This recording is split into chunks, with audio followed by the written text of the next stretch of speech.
1528 में बाबर ने अपने सेनापति मीर वाकी को राम मंदिर तोड़ने का आदेश दिया। इतिहासकार कनिंघम के अनुसार श्री राम मंदिर को बचाने के लिए हिंदुओं ने जान की बाजी लगा दी थी।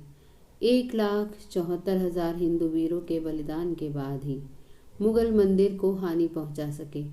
मंदिर इतना मजबूत बना हुआ था कि तोड़ने के लिए तोप के गोलों का इस्तेमाल करना पड़ा। मंदिर को नष्ट करने के बाद जलाल शाह ने हिंदुओं के खून का गारा बनाकर लखौरी ईंटों से बाबरी मस्जिद का निर्माण कराया। भीटी नरेश मेहताब सिंह को जब मंदिर पर आक्रमण की जानकारी मिली तो उन्होंने बद्रीनाथ तीर्थ यात्रा रद्द कर दी और सैनिकों के साथ मीर वाकी से जा भिड़े। 17 दिनों तक चली भीषण जंग में दोनों ओर के असंख्य सैनिक मारे गए। अंत में मेहताब सिंह समेत राम भक्त ब्रद्धकहरी भी वीर गति को प्राप्त हुए। हंसवर रियासत के राजा रणविजय सिंह के कुल पुरोहित देवदीन पांडे ने 70,000 योद्धाओं के साथ बाबर की सेना से राम जन्मभूमि के लिए संघर्ष किया। युद्ध में बुरी तरह घायल हो जाने के बावजूद अनेक मुगल सैनिकों को मौत के घाट उतारा और अंत में वीर गति को प्राप्त हुए। हंसवर रियासत के राजा रणविजय सिंह को अपने पुरोहित देवदीन पांडे की मृत्यु का समाचार मिला तो उन्होंने अपनी महारानी जय कुंवारी को सत्ता सौंप दी और खुद 25,000 सैनिकों को लेकर श्री राम जन्मभूमि मुक्त कराने के लिए निकल पड़े और अंत में वीर गति को प्राप्त हुए। राजा रणविजय सिंह के बलिदान के बाद महारानी जय कुंवारी ने आनंद संप्रदाय के महंत स्वामी महेश्वरी नंदन के साथ मिलकर राम जन्मभूमि का संघर्ष जारी रखा। स्वामी महेश्वरानंद के नेतृत्व में मठों, मंदिरों और अखाड़ों के असंख्य नागा संप्रदायी, गौरक्षपंथी, दिगंबर, निर्मोही, निर्मले और निर्वाणी साधुओं ने शस्त्र उठा लिए। इन्होंने शत्रुओं पर छापा मार युद्ध नीति अपनाई। मीर वाकी इतना डर गया कि शातकंद भाग गया। हुमायूं के काल में भी महारानी जय कुंवारी और स्वामी महेश्वरानंद लगातार संघर्ष करते रहे। इन्हें 10वें युद्ध में सफलता मिली और श्री राम जन्मभूमि 2-3 साल तक मुगलों से मुक्त रही। बाद में दोनों योद्धा मुगलों की विशाल सेना से लड़ते हुए वीर गति को प्राप्त हुए। अकबर के समय कोयम्बतूर से आए रामानुज संप्रदाय के स्वामी बलराम आचार्य ने श्री राम जन्मभूमि को मुक्त कराने के लिए 20 युद्ध लड़े। बाद में बीरबल और टोडरमल की सलाह पर अकबर ने वहां एक छोटा मंदिर बनाने की अनुमति दे दी। शाहजहां के काल तक उस मंदिर में निर्विघ्न पूजा होती रही। 90 वर्ष निर्विघ्न पूजा होने के बाद औरंगजेब ने अपने सिपहसलार जांबाज खां को सेना समेत मंदिर नष्ट करने भेजा। अयोध्या के अहिल्या घाट पर परशुराम मठ था। वहाँ बाबा वैष्णव दास रहते थे। उनके साथ चिमटाधारी साधुओं की एक विशाल शिष्य मंडली थी। इन्होंने चिमटों और त्रिशूलों के साथ मंदिर की रक्षा की और जाबाज खां को उल्टे पांव भागना पड़ा। औरंगजेब ने दूसरी बार सैयद हसन अली को विशाल सेना के साथ मंदिर नष्ट करने भेजा। बाबा वैष्णव दास ने समय रहते गुरु गोविंद सिंह जी से संपर्क साधा। वे सेना समेत मंदिर की रक्षा के लिए अयोध्या पहुंच गए। उन्होंने साधु सेना के साथ मिलकर मुगल सेना को धूल चटा दी। हसन अली असादतगंज के मोर्चे पर मारा गया। 1664 में औरंगजेब ने फिर एक विशाल सेना मंदिर तोड़ने के लिए भेजी, लेकिन तब तक गुरु गोविंद सिंह भी लौट चुके थे।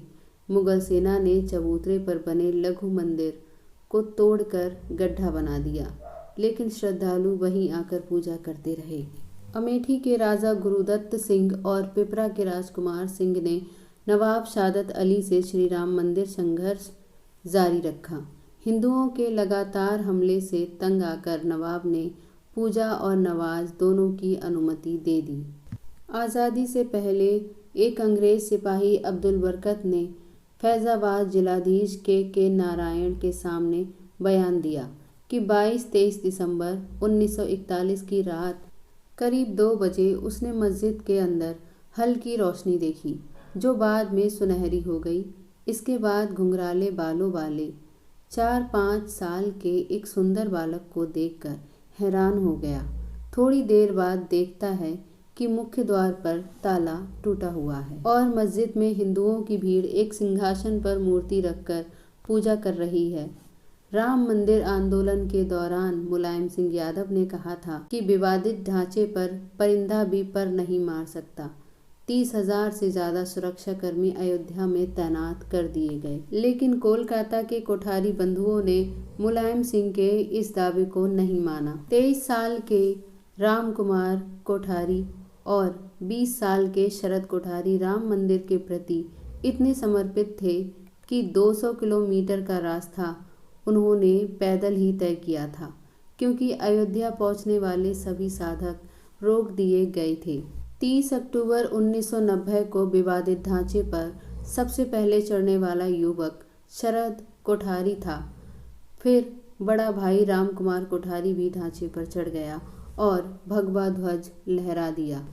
उसी दिन CRPF के जवानों ने दोनों भाइयों को पीटकर खदेड़ दिया। फायरिंग से बचने के लिए दोनों भाई लाल कोठी वाली गली में छिप गए। दोनों भाइयों को पुलिस वालों ने बाहर निकालकर बेरहमी से गोली मारकर हत्या कर दी। सरकारी आंकड़ों में मृत कार सेवकों की संख्या सिर्फ 5 बताई गई है, लेकिन जो इसमें शामिल थे वो लोग बताते हैं ये संख्या 16 थी। श्री राम जन्मभूमि के लिए हिंदू समाज ने 78 धर्म युद्ध लड़े, जिसमें 3,50,000 से ज़्यादा हिंदू वीरों ने अपने प्राणों की आहुति दे दी।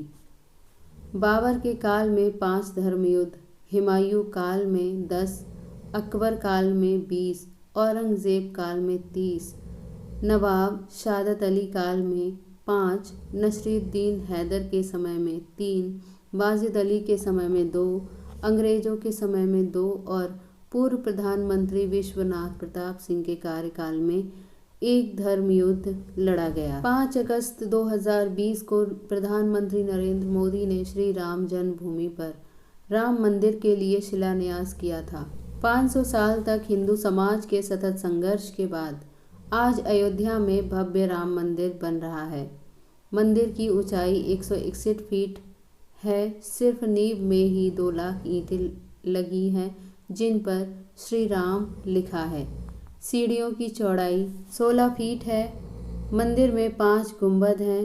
पूरा मंदिर 360 पिलर पर टिका है।